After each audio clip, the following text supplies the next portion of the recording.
Hi అండి, welcome to అదిరేటి రుచులు.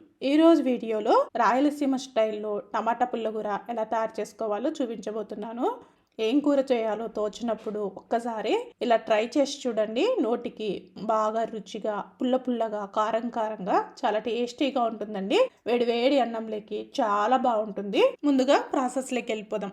ఇప్పుడు ఒక కుక్కర్లోకి నేను ఇక్కడ 1/2 కిలో వరకు టమాటా ముక్కల్ని ఇలా చిన్న చిన్న ముక్కలుగా కట్ చేసుకొని వేస్తున్నాను. అలాగే ఇందులోకి ఒక మీడియం సైజు ఉల్లిపాయ ఇలా ముక్కలుగా కట్ చేసుకొని వేసుకోవాలి. అలాగే ఇందులోకి 7 లేదా 8 పచ్చిమిర్చి ఇలా చిన్న చిన్న ముక్కలుగా కట్ చేసుకొని వేసుకోండి. కారం మంచిగా పడుతుంది. అలాగే ఇందులోకి 4 వెల్లుల్లి రెబ్బలు కూడా వేసుకుందాము. అలాగే ఒక రెమ్మ కరివేపాకు వేసుకోవాలి. అలాగే 1/2 టీ స్పూన్ పసుపు.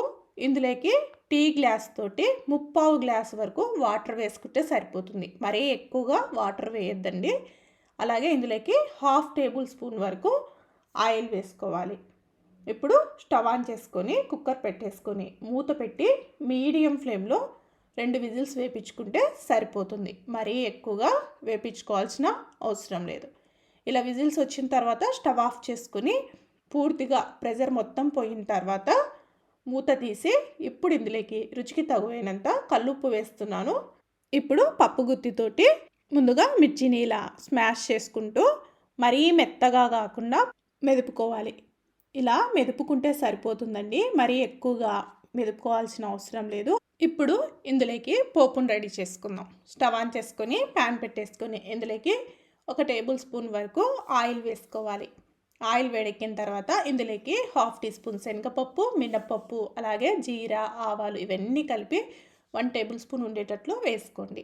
అలాగే ఇందులోకి ఒక మీడియం సైజు ఉల్లిపాయ ఇలా సన్నగా పొడవుగా కట్ చేసుకొని వేసుకోండి. ఈ ఉల్లిపాయ ముక్కలు అక్కడక్కడ తగులుతుంటే చాలా టేస్టీగా ఉంటాయి. ఇప్పుడు ఇందులోకి 5 లేదా 6 వెల్లుల్లిని ఇలా పచ్చాగా దంచుకొని వేసుకోండి. పోపు అనేది మంచిగా వేగాలండి. ఇప్పుడు పోపు ఇలా వేగిన తర్వాత ఇప్పుడు ఇందులోకి 2 ఎండుమిర్చిని కూడా తుంపి వేసుకుందాం. ఇప్పుడు ఈ ఎండుమిర్చిని కూడా వేయించుకోవాలి. చూడండి, మనం వేసుకున్నాం కదా, ఉల్లిపాయ ఇలా మంచి కలర్ వచ్చేంత వరకు వేయించుకోవాలి. ఇప్పుడు ఇందులోకి ఒక రెమ్మ కరివేపాకు కూడా వేసుకొని వేయించుకోవాలి. పోపు ఇలా ఎర్రగా వేగితేనే పుల్లగూర అనేది మరింత టేస్టీగా ఉంటుందండి. ఇప్పుడు మనము పోపుని ఈ పుల్లగూరలోకి వేసేసుకొని స్టవ్ అనేది లో ఫ్లేమ్లో పెట్టేసుకొని పోపుని వేసుకున్న తర్వాత ఒకసారి కలిపేసుకొని 2 నిమిషాల పాటు లో ఫ్లేమ్లో ఉడికించుకుంటే సరిపోతుంది. చూడండి, ఇలా ఉడికిన తర్వాత స్టవ్ ఆఫ్ చేసుకొని వేడి అన్నంలోకి సర్వ్ చేసుకుంటే చాలా టేస్టీగా టమాటా పుల్లగూర అయితే రెడీ అయిపోయింది. ఇదే ప్రాసెస్లోనే వంకాయ కానీ, లేదంటే సొరకాయ కానీ, లేదంటే బెండకాయ కానీ ఇలా వేసుకొని పుల్లగూర ప్రిపరేషన్ చేసుకోవచ్చండి. చాలా చాలా టేస్టీగా ఉంటాయి.